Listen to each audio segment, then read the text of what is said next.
So A-levels, I'm going to talk you through a bit about A-levels now. So if you're thinking of doing A-levels, these are usually done within a sixth form or a sixth form college environment. A-levels are an advanced level qualification. So as you saw from the qualification chart, they're a level 3 qualification and they're subject based. So usually you would choose your A-levels based on different subjects that you perhaps enjoy doing or the subjects that you need to do in order to move on to progress to whether it's university or a job. A-levels are well respected, they're widely recognised, not just through the UK, but throughout the world.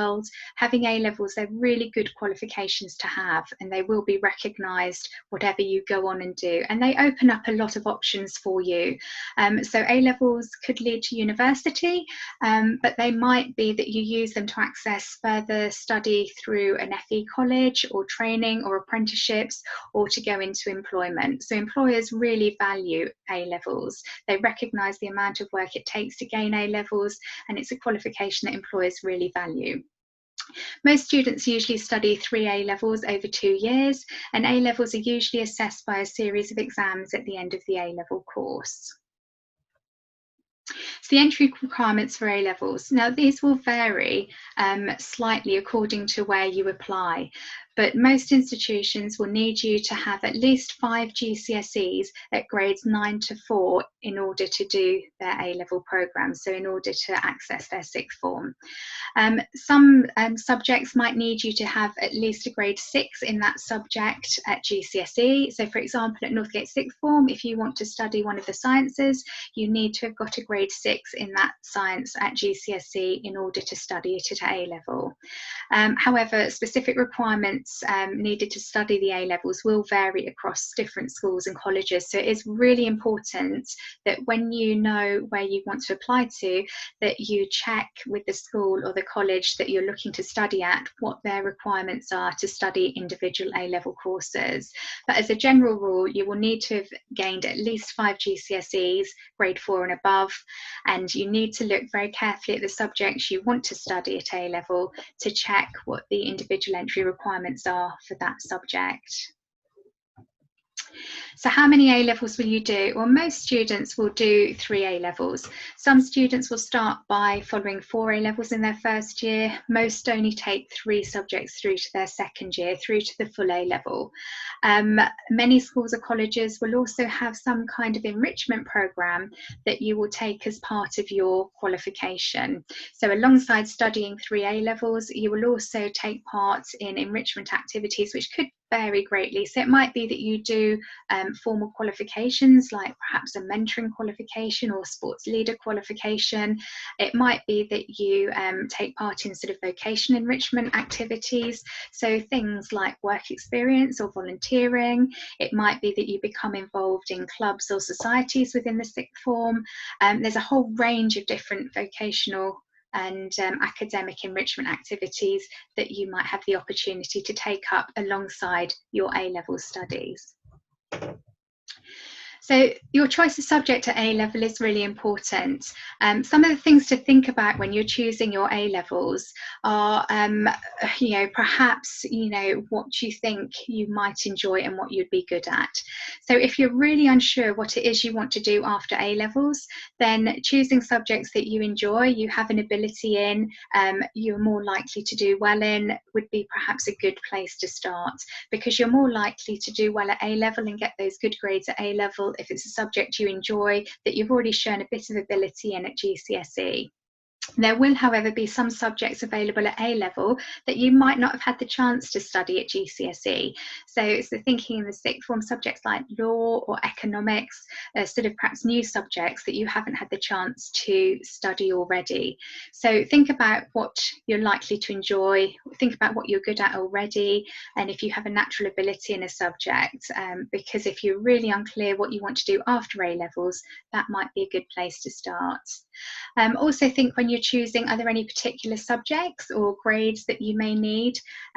If you have a particular career or job in mind, then it's worthwhile checking what the specific requirements are for you to move on into that job, that university course, or for that career. So for example, if you knew that you wanted to be a doctor and you wanted to study medicine, you need to do chemistry and preferably biology as well at A level.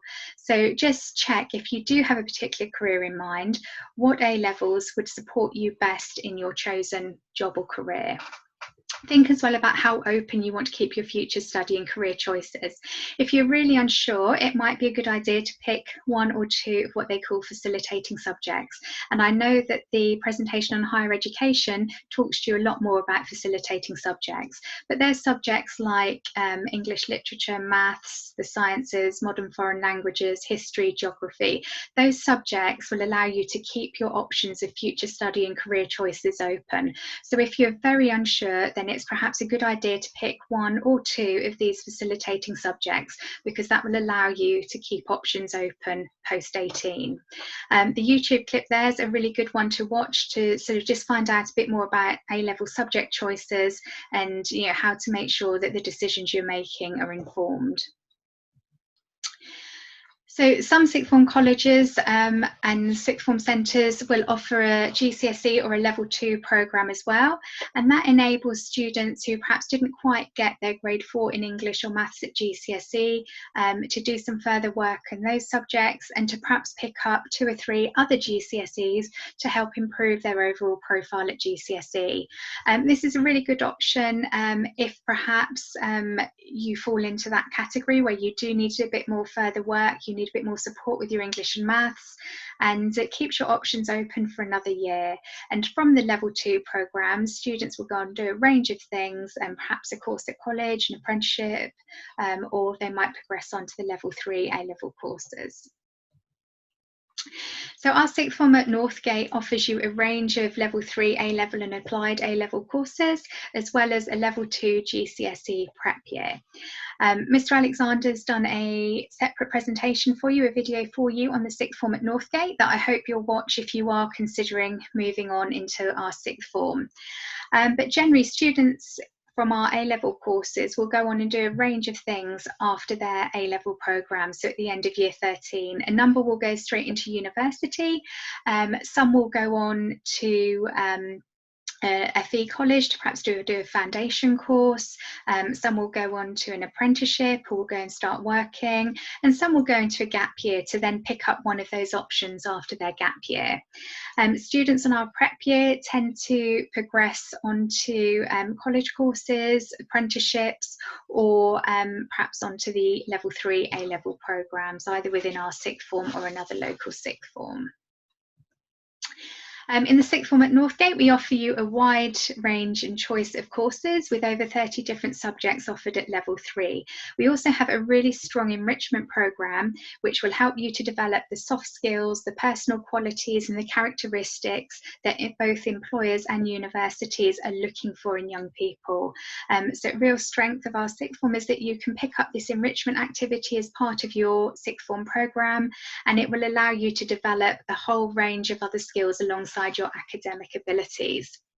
Students in our prep year, so our preparation for advanced study course, they will consolidate their GCSE learning, improve on their GCSE grade profile, and then they will progress. This will then allow them to progress onto a number of level 3 courses or apprenticeships. So they might progress onto a level 3 course at the college, they might progress onto A levels in our sixth form, or they might go out and start working through the apprenticeship route.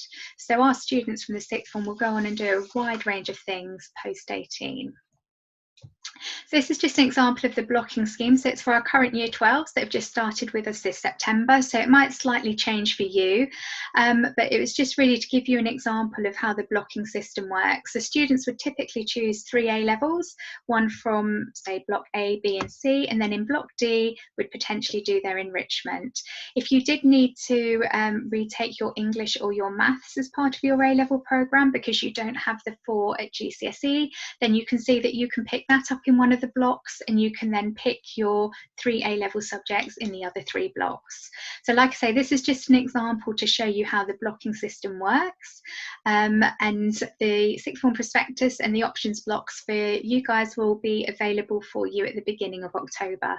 So you'll then be able to start to have a real look at our sixth form and start to look at some of the subjects that you might be interested in completing. And like I say, Mr. Alexander has done a presentation on our sixth form. So if you are thinking of sixth form, if you're thinking of A-levels, if you're unsure whether it's our sixth form or somewhere else, please do have a look at the presentation that Mr. Alexander has done, because that will give you a real feel for what's on offer here in the sixth form at Northgate.